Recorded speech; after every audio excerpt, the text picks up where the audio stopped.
ഞാൻ ഡൽഹിയിലുള്ളപ്പോൾ എൻ്റെ ഒരു ഇന്റർവ്യൂ എടുത്തിരുന്നു.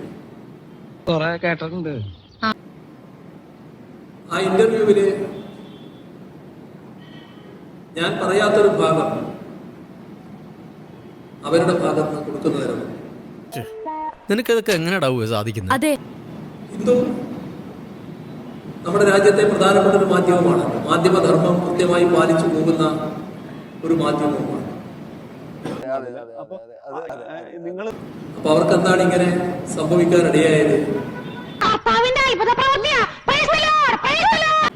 ഞാൻ മനസ്സിലാക്കുന്നത് ഇതിനകം അവരുടെ വിശദീകരണം വന്നു കഴിഞ്ഞു എന്നാണ്. പത്രക്കാരെ കൊണ്ട് തോറ്റു. ഞാൻ എന്ത് ചെയ്യാണെന്ന് നോക്കി നടക്കുക. അവന്മാര് പത്രത്തിലിടാൻ. എങ്കിലും ഞങ്ങൾക്കൊരു വീഴ്ച പറ്റിയതാണ് എന്നവർ സമ്മതിച്ചിട്ടുണ്ട് എന്നാണ് ഞാൻ മനസ്സിലാക്കുന്നത്. ചെയ്തുപോയ അവിവേകത്തിന്റെ കുറ്റബോധമാണ് നിങ്ങളുടെ മനസ്സ് മുഴുവൻ. ഒന്ന് പൊട്ടിക്കറിയാൻ നിങ്ങൾ ആഗ്രഹിക്കുന്നു. നമ്മുടെ സംസ്ഥാനത്തെ ഏതെങ്കിലും ഒരു ജില്ലയെ ഏതെങ്കിലും ഒരു മതവിഭാഗത്തെ പ്രത്യേകമായി കുറ്റപ്പെടുത്തുന്ന ഒരു സമീപനം എന്റെ ഭാഗത്തു നിന്നുണ്ടായിട്ടില്ല. No, it's very bad.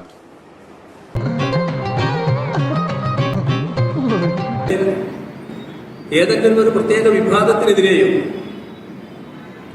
എന്റെ ഭാഗത്ത് നിന്ന് പരാമർശങ്ങൾ ഉണ്ടാകാറില്ല എന്ന് എല്ലാവർക്കും അറിയാമല്ലോ. അതെല്ലാം പൊതുവെ അംഗീകരിക്കപ്പെട്ട വസ്തുതയും യാഥാർത്ഥ്യവുമാണ്. അതൊക്കെ ഗോപാലകൃഷ്ണൻ ഒരു നമ്പറല്ലേ? ഇത് എന്റെ ഒരു നമ്പറാ. പോക്കിരുത്തം കളിക്കുന്നത് അതിൽ വേണ്ട തെണ്ടി. എന്നാൽ ചില കാര്യങ്ങളിൽ വിയോജിപ്പ് പറയാറുണ്ട്.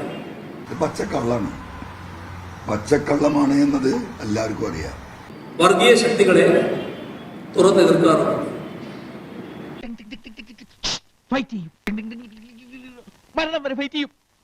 അദ്ദേഹത്തിന് നേരിട്ട് പറയാൻ വഴിയുള്ള കാര്യം PR ഏജൻസി മുഖ്യമന്ത്രിക്ക് വേണ്ടി പത്രക്കാരോട് പറഞ്ഞു.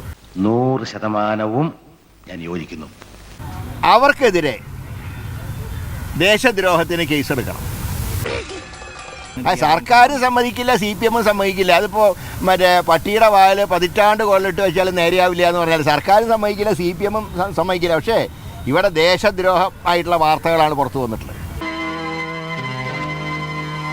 പുറത്തിറങ്ങാൻ പറ്റാത്ത സ്ഥിതിയായല്ലോ ഈശ്വര. അത് അംഗീകരിക്കാൻ കഴിയില്ല. ഒരു ജില്ലക്കാർ മാത്രം സ്വർണ്ണക്കടത്തും കള്ളക്കടത്തും നടത്തുക, എന്നിട്ട് അവർ ആ പണം മുഴുവൻ ദേശവിരുദ്ധ പ്രവർത്തനത്തിന് വേണ്ടി വിനിയോഗിക്കുന്ന ഒരു വാചകം ഒരാളുടെ വായിന്നും വീഴാൻ പാടില്ല. കൂട്ട് ഞാൻ മാത്രമല്ല, അവരെല്ലാവരും അവര് തട്ടണമെന്ന് പറഞ്ഞ് ഞാൻ ഇങ്ങനെ ആരും മുട്ടാറില്ല. അതുകൊണ്ട് ഒരു കമ്മ്യൂണിസ്റ്റ് മുഖ്യമന്ത്രി ആദ്യമായിട്ടാണ് PR ഏജൻസികളെ ആശ്രയിക്കുന്നത്. P. കൃഷ്ണപിള്ളയോ അല്ലെങ്കിൽ കാറൽ മാർക്സോ എംഗൽസോ ജീവിച്ചിരുന്നെങ്കിൽ അവർ പിണറായിനെ എന്താ ചെയ്യുമായിരുന്നു എന്നുള്ളതിനെക്കുറിച്ച് ഞാനിപ്പോൾ പറയുന്നില്ല.